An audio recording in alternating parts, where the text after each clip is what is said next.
Hi, I'm Kaylee May. I wrote Uptown Sun. If you're here from my horror videos, this is nothing like that. And if you're here because you love clean Christian romance, don't watch the rest of my stuff.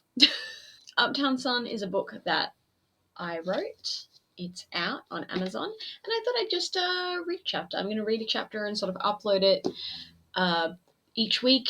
If you don't want to wait that long, find it on the Zon. I'll link it wherever the link button is these days. I'll start off with the content warning. This book is about country people and their lives, fake people and fake lives. This is fiction.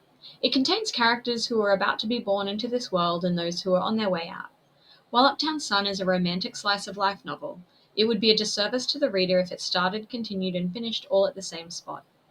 Love may make a heart stand still, but time is not as kind. Themes of grief and loss are explored through a Christian lens. There are occurrences of alcohol abuse, drink driving, child loss, hazardous accidents, racism, spousal abuse, and discussion of murder. Or killing. It would depend on which citizen of Cherry Rose you were to ask. There is a time for everything and a season for every activity under the heavens. Ecclesiastes 3:1. Chapter 1. Bored.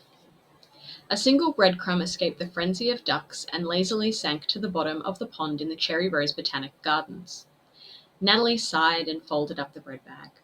She rested her head on her arms and felt the afternoon sun peer into all the nooks of her skin that were not quite covered by the shade of her hat.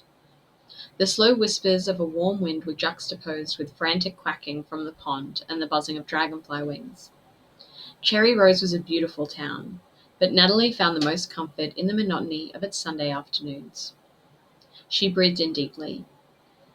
Any small moment of calm she could cling to was worth trying to preserve for as long as possible. Cherry Rose should have felt like home to her. There was a time when Natalie slid effortlessly into place within the community. That was a long, long time ago. It had never been the same since she lost him. The walk home was always pleasant enough. Natalie gave some polite nods and waves as she walked by her neighbors' houses scattered sparsely apart on the unsurfaced roads. Of course, a wave was never expected from the inhabitant of the small yellow cottage down Isenford Lane. The most Natalie could get from Mrs. Harmon was the twitch of the curtains as she watched with a scowl on her face to see who was passing her house. Natalie did not go to the church at Cherry Rose anymore, and, she assumed, this was why she did not get acknowledged by Mrs. Harmon. Typical Christian hospitality. By the time Natalie had returned home, the sun had raced across the sky. She had made her way to the old farmhouse and turned on the light switch, ready for the inevitable disappointing darkness. She sighed as she was proved right. Another night, another trip to the fuse box.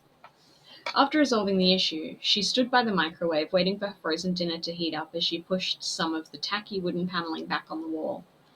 The dining room furniture was sturdy and made from dark-colored wood. Her parents bought it right before they decided to buy a caravan and explore the coast. She had a sneaking suspicion it was their way of encouraging her to be more social. The joke was on them, though. She'd never needed to use all 6 dining chairs at once. Heck, the only time she even regularly needed 2 seats was if it was a cold morning and she wanted her feet off the kitchen's wooden floor. She once again entertained the idea of convincing her parents to sell the place and move to the city. Of course, being in the middle of nowhere, they wouldn't get much money, which meant the move would probably be a downgrade in terms of size. That didn't bother Natalie, though. She daydreamed of moving to the city frequently. She had weighed up the pros and cons hundreds of times. The logistics wouldn't even be that difficult. Natalie's work meant that she was able to be anywhere. Many birthdays ago, she wasn't sure if she'd regret asking her parents to buy her online marketing and media courses instead of a new phone. It worked out in the end. She found a passion that made working not feel like such a chore. Building websites and making marketing materials meant she didn't need to be in an office. She found great joy in the freedom her work afforded, even if she didn't take much advantage of it. All she needed was somewhere with internet access and a postal service.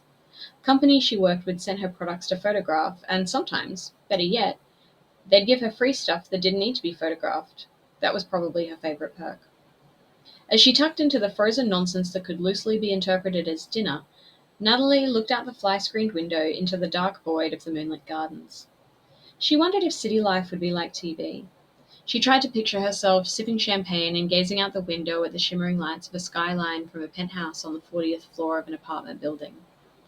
Of course, She then had to consider which fictional man would look best joining her in this fantasy. That was probably the most important part to her daydream. After all, the city had what Cherry Rose lacked: eligible bachelors.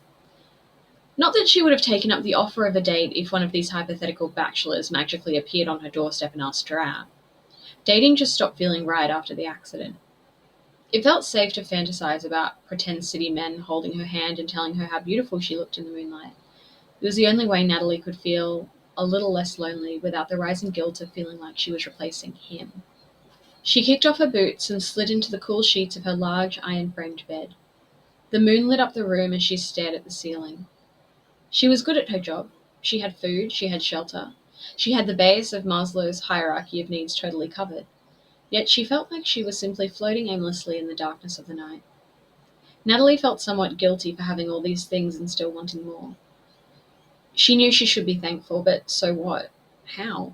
Just acknowledging she had these things didn't really help anyone or mean anything. As her eyes grew heavy, she decided this was tomorrow Natalie's problem.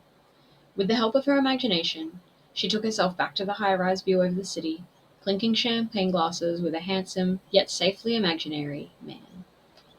And that's chapter 1. My book is on Amazon, it's in print, it's on Kindle.